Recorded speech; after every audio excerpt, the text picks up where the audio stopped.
que fazer para nós não nos tornarmos também fariseus. Né? Não entrarmos numa linha tênue de nos acharmos muito superior aos outros, que é uma preocupação também que eu tenho agora. A gente tem muita gente batendo na igreja de fora da igreja. Isso é realmente um risco? É justa essa minha preocupação? E o que fazer para, se é que é uma resposta para encontrar esse equilíbrio? A única maneira de não se tornar fariseu é ir para a cruz. Não tem outro jeito.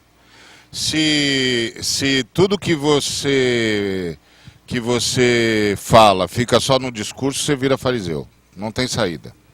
Você fica comparando discursos para ver qual discurso é melhor. Nós não seguimos Jesus Cristo porque ele falou palavras extraordinárias pura e simplesmente, mas porque as palavras extraordinárias dele o fizeram escolher o caminho da cruz. A gente sabe que alguém está falando uma palavra extraordinária, de fato, porque ele escolheu o caminho da cruz. Porque ele não se dobra a pompa, não se dobra a circunstância, ele não entra pelos meandros de ser diferente dos demais, ele não entra pelos meandros de receber títulos especiais que o destaquem, e ele se recusa a ser qualquer coisa senão gente do povo, que está com as mangas arregaçadas, que está na rua, que está curando os enfermos, que está abraçando os despossuídos, que está amassando barro. Ele não abre mão de amassar barro no lugar mais difícil, no lugar mais estranho, no lugar mais bizarro. É a cruz a única maneira de queimar a possibilidade do farisaísmo. Ir para a cruz é uma vitória. Mas na perspectiva da igreja mercadológica, ir para a cruz é uma derrota. Porque a vitória é prosperar, é ter. É conseguir não morrer. Então, na perspectiva do evangelho, o vencedor não é quem vence, o vencedor é quem perde. Então a nossa proposta é que a gente não se venda, não empreste a imagem, não empreste a estrutura, não se corrompa pela prosperidade, não se transforme numa entidade de serviço religioso. A gente não está aqui para ensinar o povo a vencer, para ensinar o povo a ser gente. Daniel capítulo 1 diz que Nabucodonosor e o seu exército entrou em Judá, levou Joaquim preso e levou também os utensílios do templo. Então, assim, esse choque de ordem de Deus, destruindo algo que ele mandou construir lá atrás, traz uma noção muito clara do que eu creio que Deus vai fazer, de uma maneira muito clara, e já está fazendo no nosso meio, porque esse tipo de reunião aqui, no meu entender, é um sinal de que Deus quer fazer isso. Mas a sensação que eu tenho, que na verdade, é que Deus vai fazer alguma coisa.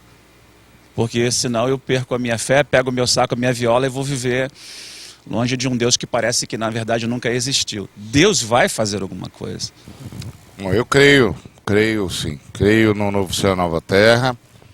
E entendo que o nosso papel aqui é sinalizar justamente essa realidade.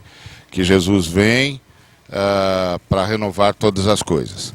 E a gente sinaliza essa realidade demonstrando o amor de Cristo de todas as formas possíveis.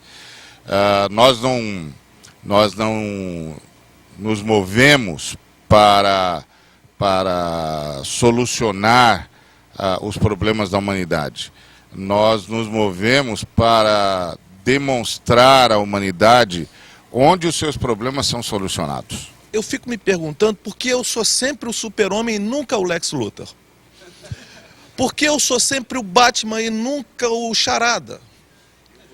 E o Coringa? Por que eu sou... Então, mas por que eu sou o mocinho desse filme? Essa é a minha questão. O que me faz ser mocinho? E aí me remete a uma música antiga que a gente não canta mais, que é A Começar em Mim, Quebra Coração. Porque, na verdade, eu acho que o maior desafio é que a gente quer mudar os outros, e não a nós mesmos. A gente, muitas vezes, critica o que nós não alcançamos e a gente acaba sendo seduzido por aquilo que está diante dos nossos olhos. Então, como eu não alcanço, eu atiro pedras. Porque a gente fica falando de um monte de coisa, mas na prática, a gente acaba repetindo as mesmas coisas. E é isso que eu acho que a gente devia pensar. Em mim, o que precisa mudar? Do ponto de vista pessoal, esse é o caminho mesmo. Esse é o caminho mesmo. O ser humano que não viver a fazer essas perguntas o tempo todo pode correr o risco de ser o grande problema ao invés de ser parte da solução. Isso aí eu não tenho a menor dúvida. Agora, a vida tem uma complexidade tal que eu sou ao mesmo tempo o cara que me recolho no quarto, na minha casa, caio de joelhos e clamo a Deus, tem piedade de mim que sou pecador, e sou ao mesmo tempo o cara que no dia seguinte subo no púlpito diante de centenas de pessoas que me perguntam: e onde Deus, para onde Jesus Cristo está indo? E aí eu não tenho como fugir disso. Não tem saída. Quando eu digo isso eu estou dizendo que tudo que não é isso, não é. Eu já denunciei. Não tem saída. Essa é a dialética da vida, essa é a angústia da vida. Não tem saída. E aí eu tenho de tomar posições constantemente. Eu tenho de tomar posições constantemente. Eu tenho de decidir se vou anunciar alguma coisa ou se vou dizer simplesmente não tenho o que dizer. Porque eu posso simplesmente dizer: olha, não tenho o que falar.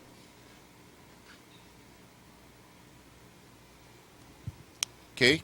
Mais alguém aí na comunidade tem alguma coisa? Não? Ninguém tem mais nada para falar na comunidade?